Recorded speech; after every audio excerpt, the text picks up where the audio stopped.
Perkenalkan, saya Hermawati dari Fakultas Hukum semester 2 dari lokal A3 dengan NPM 2440501108. Di video ini, saya bakal bahas topik yang sering dianggap sepele, tapi penting banget, yaitu ejaan dalam bahasa Indonesia. Mungkin teman-teman pernah bingung, ini nulisnya digabung atau dipisah sih?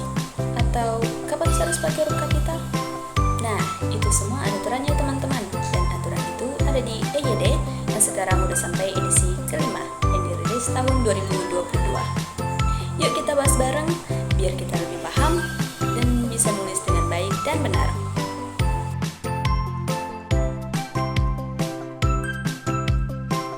Jadi, apa sih ejaan itu? Menurut KBBI, ejaan adalah kaidah cara menggambarkan bunyi-bunyi, kata, kalimat, dan sebagainya dalam bentuk tulisan atau huruf-huruf, serta penggunaan tanda baca. Tujuannya apa sih? Tujuannya yaitu biar tulisan kita enak dibaca, tidak bikin bingung, dan sesuai dengan kaidah bahasa Indonesia yang baik dan benar. Misalnya nih, penulisan huruf kapital, tanda baca, penulisan kata ulang, serta pemisahan atau penggabungan kata. Semuanya itu ada aturannya. Ejaan itu seperti fondasi dalam menulis. Ibarat bangunan, kalau fondasinya kuat, semua di atasnya bakal kokoh. Bagaimana sejarah perkembangan ejaan bahasa Indonesia? Mari kita lihat. Yang pertama ada ejaan Van Ovidsen pada tahun 1901 sampai tahun 1947. Ejaan pertama dalam bahasa Melayu yang disusun secara sistematis oleh Charles Adrian Van Ovidsen, seorang ahli bahasa Belanda. Ejaan ini digunakan sejak tahun 1901 dan masih sangat dipengaruhi oleh sistem ejaan Belanda. Ciri-ciri utamanya yaitu menggunakan huruf OE untuk bunyi U, menggunakan huruf J untuk bunyi Y. Ejaan ini digunakan hingga kemerdekaan Indonesia pada tahun 1945, sebelum akhirnya digantikan oleh ejaan Suwandi. Yang kedua ada ejaan Suwandi pada tahun 1947 sampai tahun 1972. Setelah Indonesia merdeka, pemerintah mengganti sistem ejaan Van Ovidsen dengan ejaan yang lebih sesuai dengan bahasa Indonesia. Sistem ini diberi nama ejaan Republik atau ejaan Suwandi. Ciri-cirinya itu huruf OE diganti menjadi U. Penggunaan huruf J untuk bunyi J tetap dipertahankan. Kemudian mulai memperkenalkan pemakaian huruf C dalam beberapa kata serapan. Ejaan Suwandi digunakan selama 25 tahun sebelum akhirnya diganti oleh sistem yang lebih baku, yaitu ejaan yang disempurnakan atau EYD. Yang ketiga, ada ejaan Bahasa Indonesia yang disempurnakan atau EYD pada tahun 1972 sampai sekarang. Ejaan ini mulai berlaku pada 16 Agustus tahun 1972 berdasarkan kesepakatan antara Indonesia dan Malaysia untuk menyatukan sistem ejaan bahasa Indonesia dan Melayu.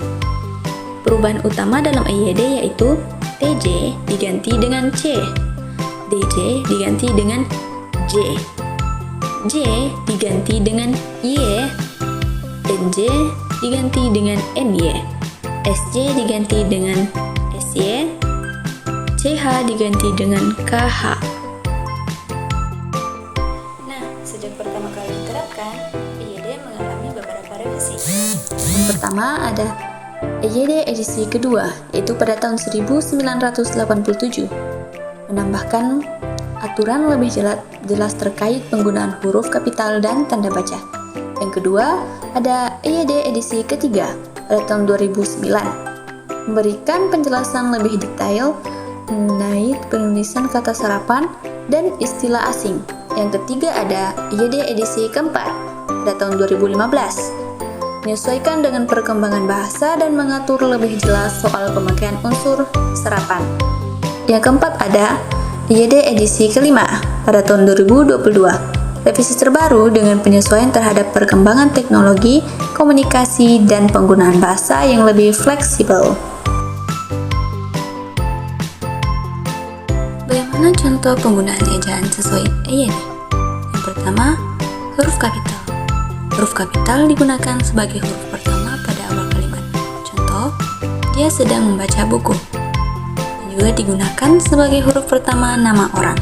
Contohnya, Raden Ajeng Kartini. Yang kedua, ada penulisan kata berimbuhan. Ditulis serangkai dengan bentuk dasarnya. Contohnya yaitu berjalan, menyanyi, kebersihan, dan lain-lain. Yang ketiga, ada penulisan kata ulang. Menggunakan tanda hubung jika berubah bentuk. Contohnya, anak-anak, berlari-lari, dan lain-lain. Yang keempat, ada penggunaan huruf miring. Digunakan untuk menulis kata dari bahasa asing atau daerah. Contohnya yaitu kata restaurant berasal dari bahasa Prancis. Berikut ini contoh paragraf sesuai EYD edisi kelima.